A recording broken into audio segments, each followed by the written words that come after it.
with another fantastic episode of Women In, and I can't wait for you to hear from my guest today. But before we dive into my guest, we're going to learn about what the heck you're listening to.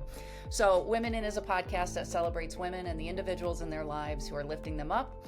You will hear from all kinds of super cool people in my life and share their stories to inspire others to support all the extraordinary women around them.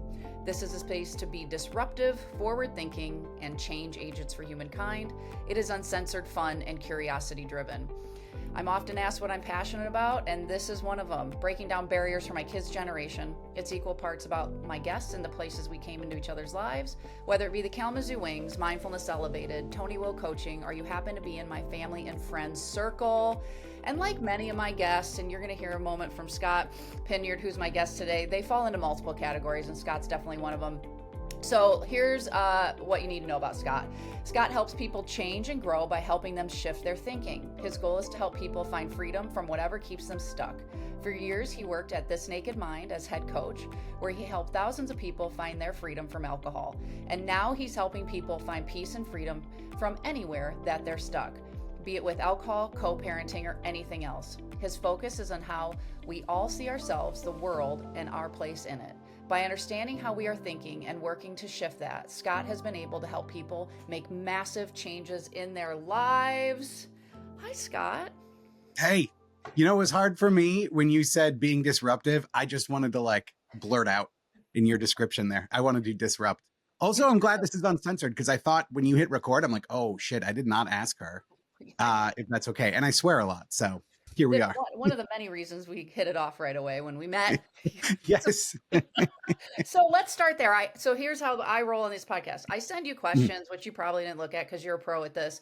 And then I ask the first question, and then who knows where we go, even though there's others. I'm an off-scripter, disruptive.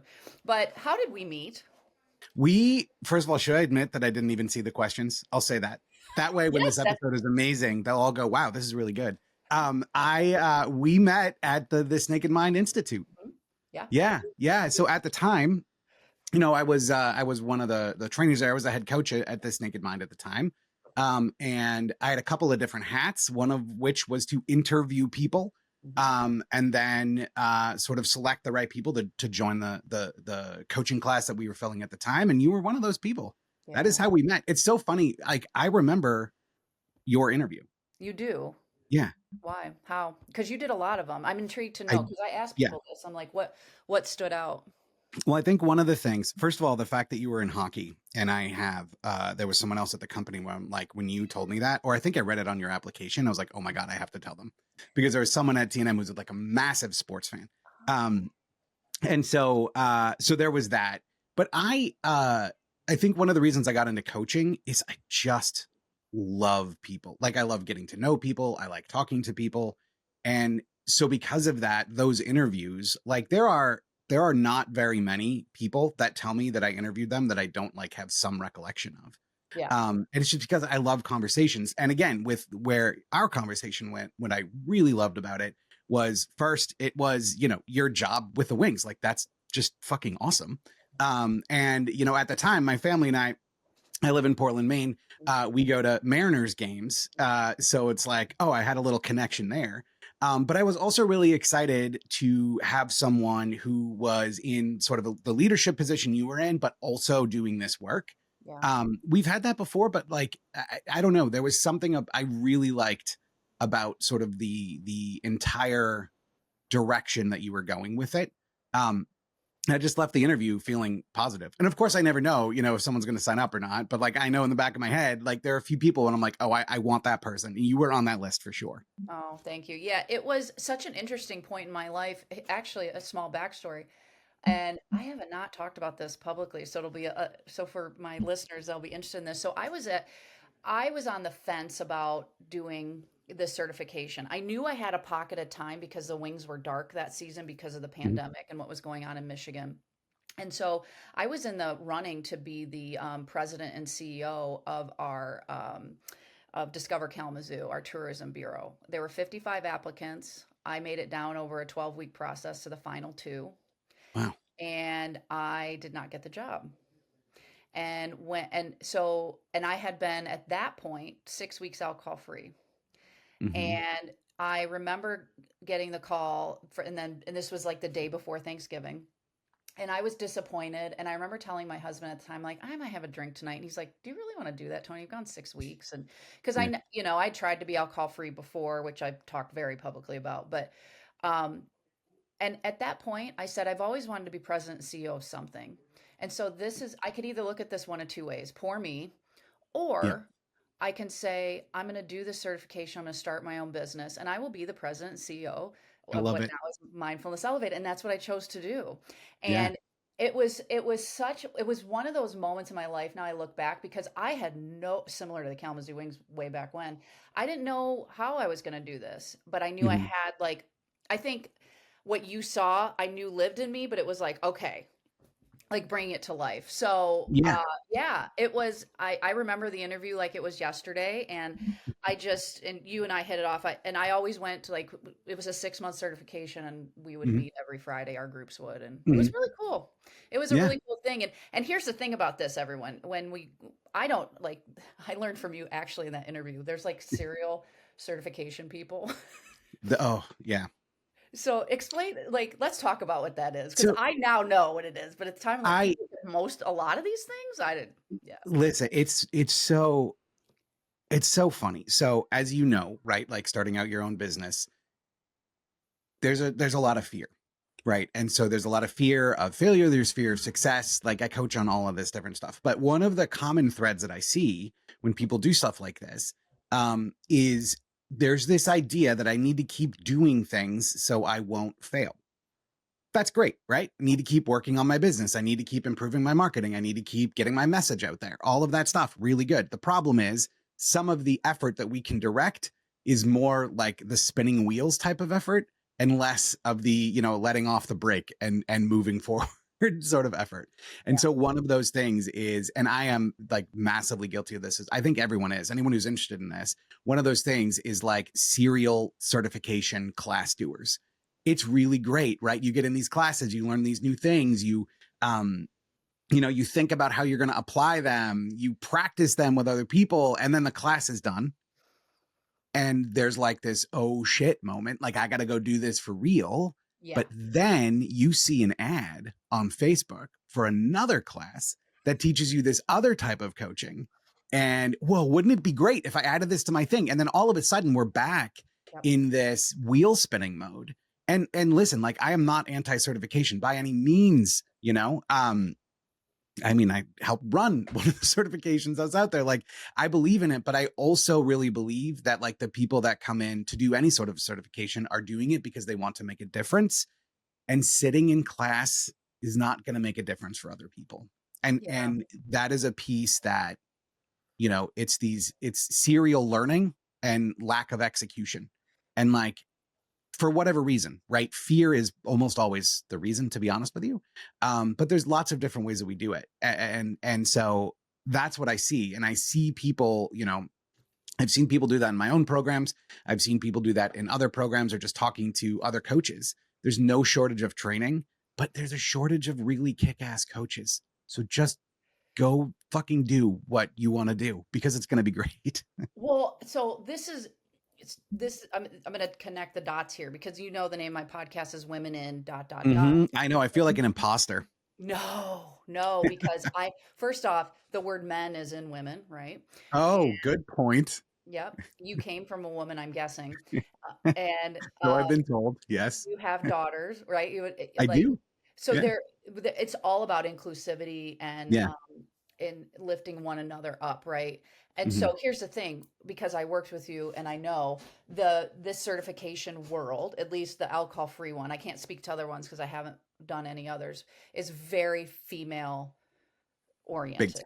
Yes. Like majority. If I were to put a Yeah. percentage on it, 90, and I'm probably low, 95% That's women. probably about right, honestly. I mean, I have seen it improve as time goes on. Improve. I shouldn't say improve. I mean balance out, Yeah. right? I've seen us getting closer, but not by like tens of percentage points, by like 1 or 2 or 3 percentage points. Yeah. So Yeah, you are a minority in this space. absolutely. Yeah. So you and I share this in common. I'm not a minority in that space. I was the Mhm. majority, but in my day job, I'm the minority. And Yes. so I like to talk about this, and I'm going to tie it back to fear and women because of the Sure. Yeah. coaching.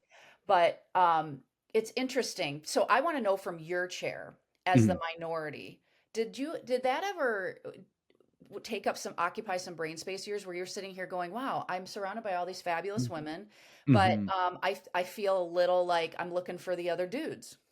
Well, there is definitely, I mean, that's a really great question. There's definitely a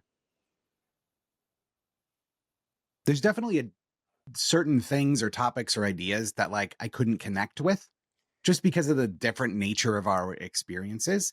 Yeah. But the flip side of that too is that I could bring perspectives and ideas that others might not have thought of. Yeah. Um, I never felt uncomfortable in that sense. Like I never like that never really bothered me. If anything really did bother me, it was just the very fact that there weren't more guys.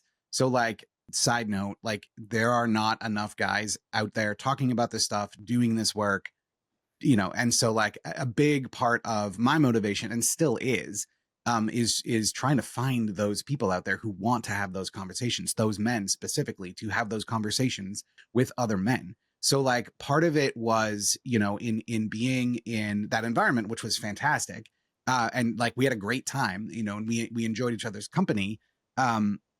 So part of it was great to learn and to get that perspective because again it's not one that I just have based on my life, but it also kind of pushed me to be like, wow, we have to like figure out how to get more guys involved, Yeah. and I wouldn't say it took up brain space necessarily. Yeah.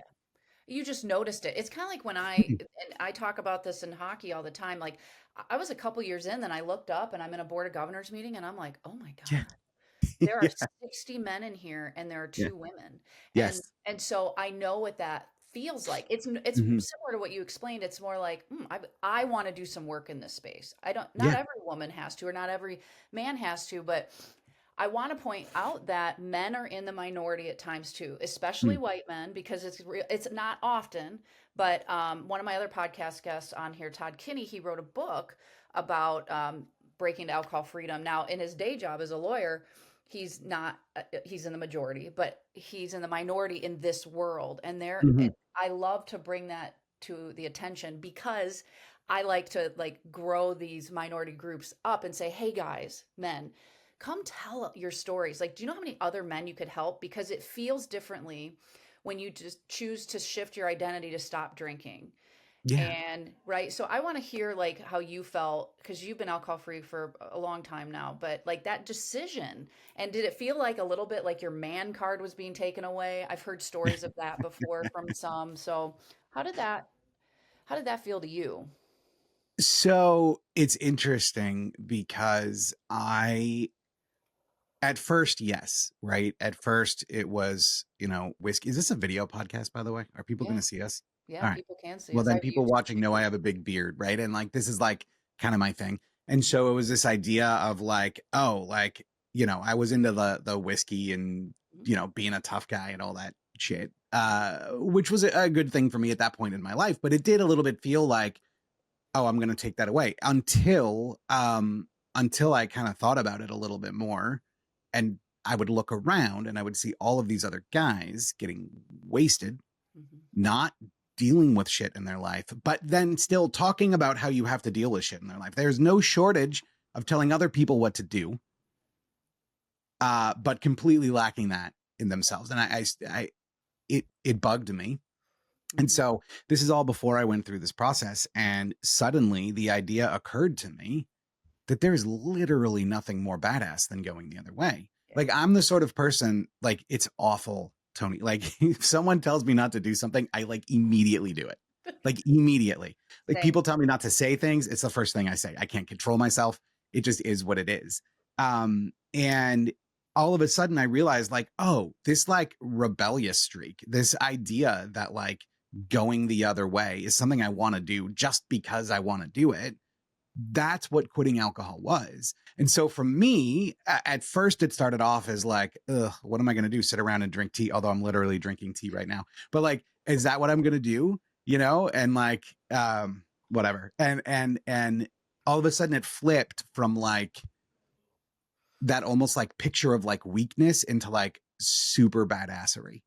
Yeah. And it's been that way ever since. You know, not that I sit around thinking about myself as a badass, but just like making this choice in doing this thing was badass, you know, and it is rebellious. And it is like, it's so funny because like, I'm sure it was the same for you when we grew up, you know, smoking and drinking was the rebellious thing to do. Turns out now at this point in our lives, not so much. Yeah. The rebel part, I will never forget. So when I put myself in a Tony timeout back in October of 2020, Mm-hmm. I was like, I'm just going to take a 30-day break. This was before I found this naked mind. I didn't want to go back to AA. And so I Googled other methodologies to stop drinking besides AA. This naked mind popped up. And I remember hearing about it in AA meetings, like, Mm-hmm. and I didn't like the subtitle of the book, Controlled Drinking, because I Mm-hmm. didn't want to control it. Yeah. I Wanted wanted it to, gone. I wanted it gone. So that's why I didn't read it. I mean, I was just, so then I was like, well, let me try this. So I ordered the book and I ordered the live alcohol experiment book too, and I'm reading it, and that part about the rebel, I mean, Yeah. that immediately spoke to me because that's how I am too. Tell Yeah. me not to do it, and I will Exactly. climb that mountain, Yeah. right? And Yeah. so I'm like, I can get on board with this, and then that language shift to just it's a choice to be alcohol free, just like it's a choice to be a vegetarian, right? Like I Mm. wasn't a meataholic, Yeah. right? Like like I just chose not to eat meat for certain reasons, just like I'm Yeah. choosing not to drink alcohol. Now, did I have a problem with alcohol? Absolutely. But in order for me to get through some of these earlier fragile days, that reframe and that empowering language really helped me. So then that led me, I'm like, oh, what's this alcohol experiment? So I Googled that. And then in November of 20, I joined the 30-day live alcohol experiment. And that's where Mm-hmm. the first time I saw you was Mm-hmm. on those videos. And Yeah. then, Yeah. so it was just really shifting that perspective. And then when I start, what it is about these certifications, I'm going to go back to this, is that you get around like-minded people. Mm-hmm. And people like you and I who love people, we get energy from that. And that's where Absolutely. these certifications can be so like they can suck you in, right? Well, especially if it's like a long-term one, you know, like, I mean, it's great to go somewhere for, you know, a few days and do like an in-person training. That's got its own sort of magic to it. But man, when it is like, you know, when it is like 6 months, like yours was, or 3 months, or, you know, any given amount of time where these people are like woven into your life, like it leaves a hole when it's done. Like you feel it. Yeah, you do. So what I want to get to is because you coached a lot of women, Mhm. a lot. And what we see, and I see it too, is some women and men too, but I want to stick to the women, get stuck, Sure. right? We get in the certification cycle, we get in the self-doubt cycle. I see a lot of women make themselves small. And Yes. I'm like, how do we fan your peacock feathers, Hmm. right? And just Hmm. so what would you say it is and again, I didn't prep you for this, but like That's fine. women and fear around like taking the action, right? Motion versus action. We talk about this from James Yes. Clear, Atomic Habits. So Hmm. what do you think? Do you think it is it even related to gender at all, or what holds Um, it back? what an interesting question. So I'm processing. I I know I these are think deep ones. I think so. Uh, Culturally, the way everyone's raised, there are norms that we grow up respecting, and I think those norms along gender lines can push us in different directions. None of this stuff is an absolute, right? None of this stuff, you know, like we talk about, like it's a spectrum. Like, so I think that in a lot of cases, the norms that sort of guide women sometimes guide them toward doubt much more than the norms might guide men toward action. And that's not to say that there aren't women who just get out there and kick ass, and there aren't men who sit there and spin their wheels. Of course there is. Of course. But like in terms of any way that it breaks down the gender lines. Now, interestingly, I will say that if I like a very unscientific poll going through my Rolodex of clients in my head right now, I probably see equal amounts of men and women in that like on the edge, not taking the step sort of position. Hmm. Um, and for me, what I see almost always is it boils down to fear. And it's funny, I was talking to a coach. This was a couple of months ago, who's like in the process of building her business. And she's talking all about like fear of failure. Like, I'm so afraid I'm going to fail and I've spent all this money and blah, blah, blah, blah, blah. And I just let her go. One of my favorite things to do on a coaching call is like ask a question and then just stare at the camera and see what comes out, even if it gets awkward. Yeah. And she was talking. And then when she was done talking, I said, you know what? I actually don't think it's fear of failure. I think it's fear of success. And you should have seen her face. It just like shifted all of a sudden. And she realized like, oh yeah, like both of these are happening.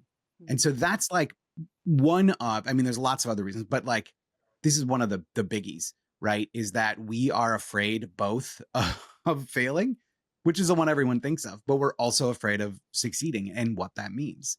And so, yeah, like I do see that the cultural norms might push people in different directions, but again, when the rubber meets the road, it's pretty equal in where I see people go up to the line and stop.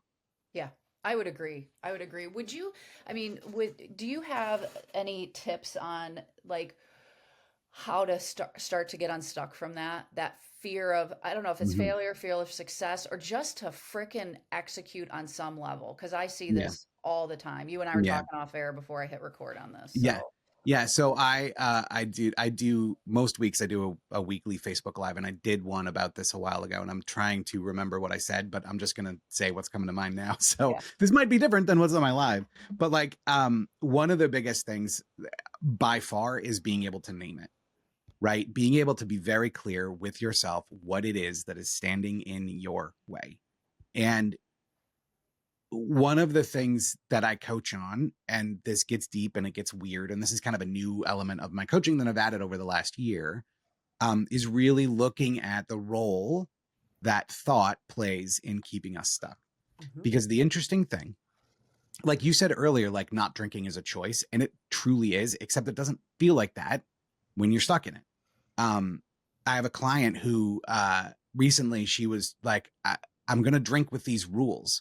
And I'm like, what if you instead moved to freedom and said, I can drink tonight or not? Now she was farther on down the road, and it shifted her mindset. Mhm. Right. And so the key thing is being aware of what it is that we're afraid of and what is causing that fear. And every single time, and I've yet to find a place where this is not the case, every single time it is thought, it is thinking, every time. And because our thoughts literally create our experience. Like there is no, and I don't want to get too wooey here, but there's a lot of this stuff in my stuff. Like there is a subjective world, but 100% of our experience of it is subjective, is actually, I meant to say there's an objective world, but 100% of it is subjective. Like we are creating it. And so what that means is that fear of success or that fear of failure or any other thoughts that might be stopping you is fully and totally self-created. And this is good news, right? Because if we are creating, then we can create in a different way. So step one is really becoming aware of like what the hell this thing is that's in my way.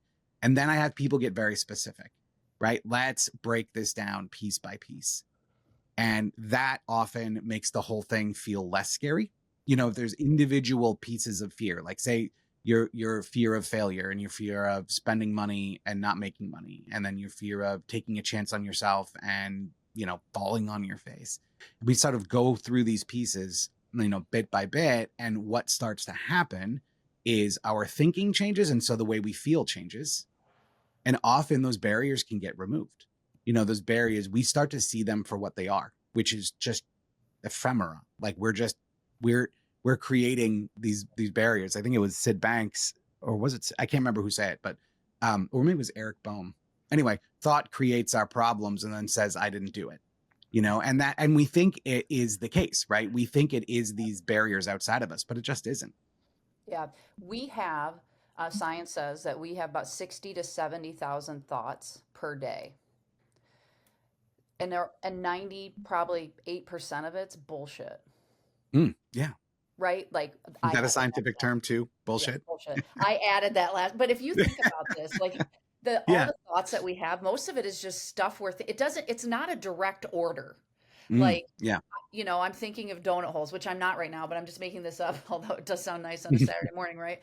Um, but that doesn't mean I have to go eat it just because I Mhm. think it, right? Like, oh, donut holes sound good. I could actually stop and think, is that really what I want to do? And then, of course, we know, or you and I know, that's the liminal space between the thought and then the actual behavior. Mhm. And there's a great book on that liminal thinking. I could, so this won't surprise you. Sam Goldfinch was on my podcast, and that's What? a weird dude. Yeah. And Wait, he you and had him on first? This is bullshit. We need to talk about this. Come on. he was in my cohort. So but you were Oh, all, I was Sam and like, I are oh, good yes, friends. Yeah. I know. But we went down this path a little bit too, but not, it's, each person presents it differently. Plus he has Hmm. the accent that, yeah, you don't, I know. but Right.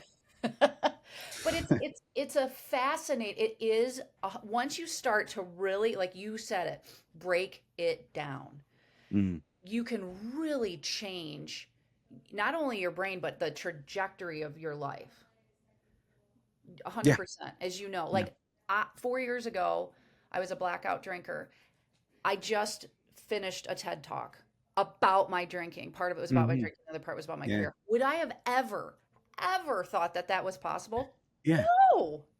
But our brain is plastic. Neuroplasticity is a thing. It's just, yeah, I'm so passionate about this stuff, and I love the work that people like you and I and a lot of other coaches, but not enough coaches, are doing to help make these changes because, um, it's scary out there when it comes to like what we have access to in our culture and all that stuff. Yeah. So, Well, I think people, I mean, so the thing the thing that motivates me, like if you go to my website right now, it says I help people change, right? In the top on big letters, because that is the thing that motivates me. When I very, very first started coaching, it was on divorce, but that was before I quit drinking. But then I quit drinking and I got super motivated about it. And like over time, I just started helping people. mhm.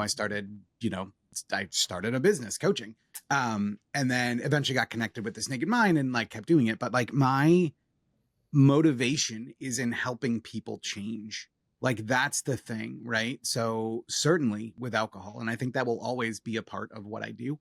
Um, but I look at other places where people are stuck, and there are so many places. Like when I left T&M, I started a company called Modern Co-Parent, right? And where I help people feel better about co-parenting.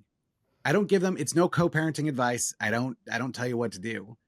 I address the thing that I know is the number one biggest barrier to having peace in co-parenting, and that is your own thinking. And I just see over and over how that's the case. And so for me, the thing that is really motivating is to help people understand that like those obstacles are self-created. Mhm. And this starts to get weird. I mean, I don't go all weird hippy dippy bullshit like Sam, but like I'm getting close. It I'm was, falling into the hole. I'm not gonna lie. Like and I'm so am getting I. there. But like there's a real situation in which um we can start to look at our mind, to look at consciousness, to look at thought. And we start to, by shifting the way we look at that, like that changes everything. And it has for me. This journey for me in particular has happened over the last 2 years. And so being passionate about helping people change is a space where I can start having these conversations, like breaking down those fears and saying like, all right, what is actually here? Right. And then going even farther and helping people see how they're creating their experience. I have this thing, actually just emailed it to a client this morning. I'll sit down with clients and I will say, hey, the way you're feeling is a direct consequence of your thinking, right? We are living in the feeling of our thinking all the time. And a lot of times people hear that and they're like, yeah. I fucking get it. I get it, right? Think happy thoughts, be happy. Think sad thoughts, be sad. So if I'm sad, just think some happy thoughts. Doesn't really work that way. No. But like, I'm like, yeah, you get it intellectually, but the place that I want people to get it and the place I help people to get it is getting it like in an embodied sense. And so I have a meditation that I sent out. It's part of my shift program, but I just sent just the meditation to a client this morning that takes someone through a process where they, using only their thoughts, swing from one extreme to the next, right? There's a very sad thought and then a very happy thought. And I did this. I used to do this live, actually. And my goal in doing that is to help people see, like, yes, there might be an intellectual understanding that this is the case, but always, like, you don't understand how much you are creating this. And I'm not saying that in a fault standpoint, just like that's how things work. And so that sort of experience helps people understand the actual, like, creative power. And by that, I mean, like, in creating our experience that we have inside. And so then the question is, how do I use that understanding to move in a different direction, whether it be co-parenting or alcohol or losing weight or just being angry all the time? You know, I've coached a lot of different people on a lot of different things, but it boils down to this over and over. Yeah. I want to ask you a personal question on this. Here I go Yes. again. I'm like, I know that Yeah. this is your one That's fine. millionth podcast episode. Yeah, it is. So Exactly. you can handle this. Where are you? And I'll answer it too, because I Mhm. think that's fair. I have to think about the answer. But where are you stuck right now? Where am I stuck right now? What a great question. So this year has been, I was at a bit of a crossroads in what I wanted to do when I grow up. I don't think I told you this yet, but I've been considering becoming a math teacher. I have an engineering degree. That's my background. I knew that. Yeah. And yeah, so like I thought about that, but I spent a lot of time stuck, kind of feeling like I don't know what direction to go in. And so I had to really dig into that and figure out, like, what is it about this experience that is making me feel this way? And it turned out for me that it was being alone. Like, this is the first time. So these last couple of years is the first time I've ever worked alone. So I don't have a team. I was just telling you, I asked if you saw one of my emails, because I'm like, my thing's fucking broken and I don't know why. And I don't have a team to be like, this is broken. Like, can you help? I mean, of course I could hire them, but I haven't. Yeah. But more than that, bigger than that is this, you know, my wife's amazing and she will celebrate with me when things go well, or, you know, commiserate with me when they don't, but like, it's different, you know? And so that was a place that I was stuck probably for about 6 months this year. I was like, what direction am I going to go in? And interestingly, I haven't made up my mind, but I've started moving in both directions, which is interesting. So there were some classes I had to take. So I'm like, oh, I could start doing this. Yeah. But then what happened was, when I started kind of opening up and looking at what I wanted to do, when I got out of that thinking that was just making me feel like shit all the time, when I was able to kind of see through that and move through that, I started to reconnect with the stuff that I'm actually really passionate about with this work. Yeah. So I don't know exactly what the future holds, but that was a place where I was stuck. And right now, like, I'm running full force at continuing to do this coaching thing in various different forms. I'm super passionate about putting programs together and about learning and about talking about these ideas. And I think that's where my heart is. Yeah. So yeah, so that was a place. Right now, today, I don't know if I'm currently stuck. I just got unstuck from it was a really rough year, to be honest with you. But like, I recently getting unstuck, I actually feel like I'm moving where I want to go, but I know that it's only a matter of time. I mean, we could do this podcast interview again in a week and I could be like, I'm stuck again. Well, and that's why I love this conversation, because it's not like you get unstuck and then you know, you're on Unstuck Island. Like, yeah, that's it. I'm fixed. You know, no, we get stuck in different times and different spaces on different reasons. Yeah, I totally. It's been so. I'll answer the question. My year has been. I would, if I could label it as one thing, because labeling is so powerful. I completely agree with you. I would label it as bittersweet. And I've never been more successful professionally. I've accomplished a lot of things this year for both the Kalamazoo Wings, Mindfulness Elevated, Tony Will Coaching, launched Women In. I'm writing a book, like all this stuff. Personally, my marriage is fabulous. Josh is amazing, but my mom is dying of Alzheimer's, and she's in we're at the very end stages of this, and like, I'm still in the middle of it, so I don't see it clearly, right? And so I'm stuck between how do you grieve? no one teaches you this. The first parent Yeah. I've lost, right? Yeah. And I'm angry because she went back when my dad and I first noticed this stuff about 15 years ago. She refused to get diagnosed. So we would get in giant fights about it. So I vacillate between being sad and angry. I mean, I'm just stuck in like uh, I don't know what to do. And so Yeah. it's uh, and here's the final part of this. I It's similar to alcohol. Very few people talk about the ugliness of Alzheimer's. Mm, They label it as, oh, it's terrible. It's a terrible disease. yeah.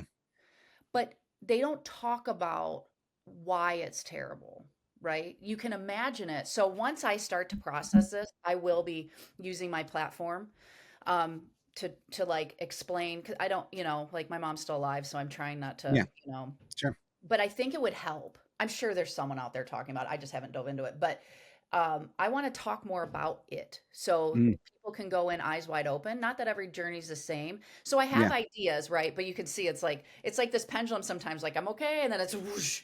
And Yeah, so but isn't that, I mean, you said you don't know how to grieve, but isn't that grief? Like you talked about being angry. You talked about wanting to share something from this. You talk about the pendulum. I mean, I've experienced grief before. I think I'd describe it that way. Like, I don't think anyone knows. It's funny. So, in our line of work, we run into a lot of like self-improvement junkies, right? Who are like, oh, I want like and this shit drives me so crazy. Like, oh, 3 easy steps to change your life. It's fucking dumb. no, It is only marketing. It is like, it's it's it's not real. clickbait. So, Yeah. but what's funny is like, we see the world this way very often. And so when something happens, they're like, all right, how do I grieve? And it's like, you just do, right? And shit comes up and then you forget about it and new shit comes up and then that shit that came up last week comes up again and it's just a ride. So anyway, what I'm suggesting, not that look at me trying to like coach you here, but like I wonder if Okay. what you're experiencing is grief. Like that is it and it is just coming at you in a lot of different ways. Yeah. No, I love it. And it's very true because if I weren't me, I would probably say the same thing. And that's why, and actually, let me ask you this question. Yeah. Coaches need, I mean, I believe that coaches need coaches too. And Yes. I remember going through certification, we had the opportunity to get coached by you and others that work at TNM, This Naked Mind. And that was so beneficial. So talk to me about like your belief around like getting coached yourself, even though you're a Mm. coach, right? Yeah. Oh, Like yeah. what you've done in the past in that space and what you S- recommend for others. Totally. So I have a coach, I work with intermittently. I do a lot of sort of group work as well, like groups of people who are so it's not necessarily like a full like coaching relationship, Sure. but I think one of the biggest things that has helped me the most over this lonely journey of the last 2 years has been recognizing when, oh man, I need some support, I need some help. And the reality is that we cannot see it for ourselves.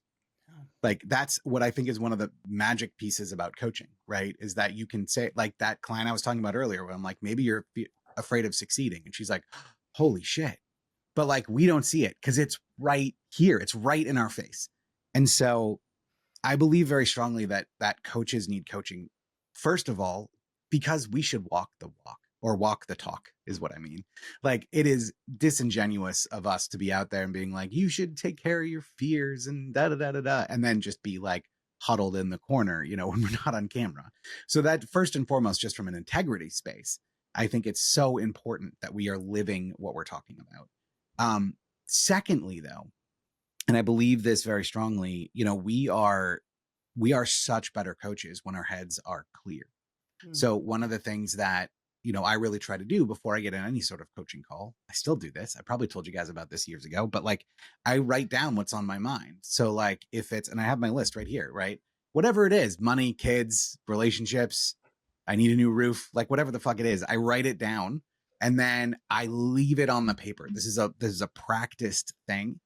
That when the call's over, I pick the paper up and I'm like, all right, let's start thinking about this stuff again. That empties my mind. But what happens is sometimes what we're dealing with in our lives is too big or too much, or it's too much of a jumble. that is where we need help and support, just like anyone else. Like there's nothing special about coaches. Like we're not like magic, like none of that stuff. Um, it's just that we understand the power of perspective and how to maintain it for ourselves and help other people get it. But also we know when to do that. So I can't agree more that coaches need coaches. And actually, as a solution, a little bit of a shameless plug here, I guess, like as a solution to sort of my own sort of loneliness problems, but also the sense that we all need coaching. I actually launched a coaches membership that's just for coaches, where we can talk about this stuff, where you can bring difficult clients to, where you can be like, hey, I've got a personal thing I'm dealing with. Like we just had our first call the other night and it ran the gambit on someone saying they were learning how to be still because they can't seem to move forward in their business, to people talking about business stuff. But like having that environment and having that space to process, and especially having coaches on that call, like we know, like you and I know what each other's going through because we're out there doing it. Yeah. So like I couldn't agree more that like coaches need coaching and support. And as much as I love how free and open, having an internet based business has made us, and I can do this from anywhere and it's really great. You will notice if you look around in this room, I am the only one here. And all day long, I am the only one here. And having a place to go where you can have conversations and get coached and support is massive. So none of us work in a vacuum. And I know specifically for my own coaching business, but I've seen it with others as well. When coaches get coached and help and continue to grow and get unstuck, like their businesses and more importantly, their services, the quality of what they do improves dramatically. Yeah. And at any age, I want to point this out. You and I are middle aged, but I mean, we have coaches that, that I'm friends with, that, like we run the gambit in terms age wise. Mhm. You don't hit a certain age and think, I don't need to be coached anymore. Like, so Yeah. I see this sometimes. I see this in Yeah. like my real world, not my, this isn't Yes. a fake world, but my Yes. other day to day. And so Yeah. it's like, no, it doesn't matter how old you are. Like, we're always like, we can always grow. Well, there is an idea, and I think I had it growing up, right? Like you get to a certain age and then you just know life, right? Yeah. You know what's happening. And it's funny, like the older I get, the less I feel like I know, and the more I feel like I have opportunity to grow. Um, So but the true. thing is, you got to kind of get through those levels, right? You have to like push yourself and grow to that point. And look, there are plenty of people who are just happy where they're at, and that's fantastic. I love that. But I have yet to meet the person, maybe I will someday, for whom like they have life figured out. Yeah. And I don't know about you, but every time I've thought that, I've been proven wrong. Oh, 100%. And you hit a really good point, which is, you said this, you said, I get coached intermittently or in group different formats, right? Mhm. So it's not like you have to be coached every week, No, no. or you have to do it one-on-one. You can do Yeah. this in many different ways. And I want to point that Yeah. out because that's so powerful. Yeah. I think sometimes that does sound like a prescription. And Mhm. it's not. Like there's no right or wrong way to do this. One of the things I love about the alcohol space is how many different people are out there and how many different styles there are. And it's styles from whether or not you say fuck in your videos, which all of my videos I say fuck now, which is great, to how you're getting coached. Is it an intense one-on-one conversation? Is it a free-flowing group thing? Is it like a combination? um there is no wrong way to do it. There's just a way to do it that you feel like actually hits home for you. And specifically, like, it's not about learning new concepts, although that is wonderful and often helpful. But what it's really about is how you feel in your day-to-day life. And I tell my clients this all the time, like, if our conversations in a one-on-one setting or in a group setting, like if you're seeing this stuff come up, if you're seeing this stuff in your life and you're seeing it in a new way, then it's working. So who gives a shit how you find out about it? Yeah. Right? Like whether it is one-on-one, whether it is small group or large group. I mean, there are people that run coaching programs. There's like hundreds of people on a call and they answer like 4 or 5 questions. And for some people, that is like amazing. Mhm. I don't love that because clearly I like to talk and express myself. And so like that's a little harder for me, but like yeah, there's any number of ways to do this, and it's so beneficial, but there's not a right way, a right frequency, or a right method, or anything else. It's all about how it feels. Yeah. Um, there's so much I'm gonna have to have you back on. We're not done Yes, yet, but I'll gladly come back. this is just so much fun. But I want to, you mentioned your wife, and this is Mhm. women in. So and I'm assuming she'd be on the list. So I do want to ask you, who are the women in your life, Scott, that has made Scott, right? Like who has been influential in helping you become the man you are, and you would love to talk about here. Hmm. I don't know, how long do we got? So absolutely, I would say right now, hands down, without question, my wife. Yeah. We both we both kind of recognize that this is a growth journey. We had our third kid kind of a little bit late. So like I was 41 when my Mhm. daughter was born. She's three I now. remember. Yeah. Yeah, yeah. Yeah, I remember. And Yeah. you know, that journey together has just been amazing for me, and the perspective that she's provided has been huge. And there are plenty of other women in my family, right? My mom, my grandmother. I have a great aunt that I am particularly close to. Those have all been massive, massive influences on me. And I would be remiss if I didn't mention my daughters in a different way, right? Like I think kids really teach us things if we're willing to listen, right? And so my oldest daughter, when I was a kid, my mom said, I hope you have a kid just like you when you grow up. And she didn't mean it in a nice way. And she got her wish, right? So my oldest daughter is a lot like me, headstrong, likes to argue, likes to talk. But it's just been incredible, like what her perspective has shown me Mhm. she's 14. So over the last 14 years, it's been absolutely amazing. And Mhm. same thing is true with my 3-year-old.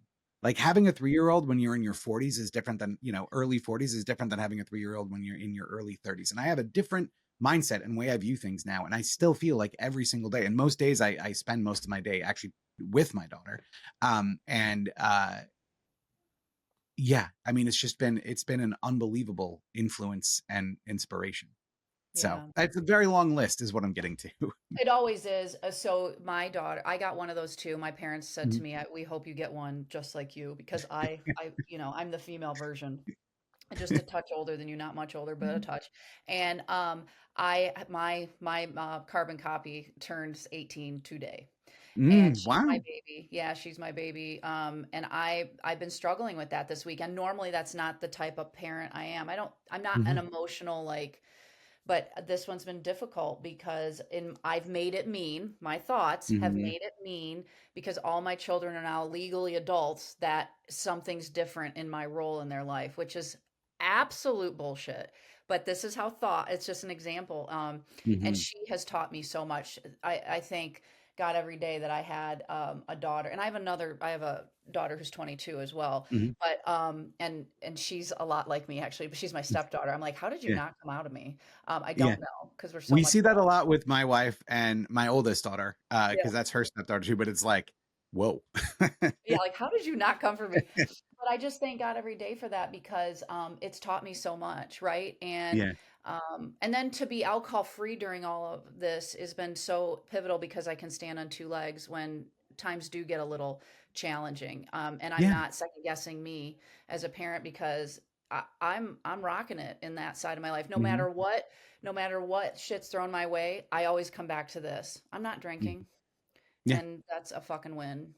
yeah. Oh, So, absolutely. And, it's funny, I have people often come to me and like I don't understand, like I know all of these things that like alcohol's bad for me, but like why can't I stop? And very often, like in a very short way of explaining this, it's because they don't personalize it for themselves. Like that thing that you just said there, like I am like eh, I'm not drinking, which means I am a better parent. I am better at my job. I am a better partner. I'm a better citizen.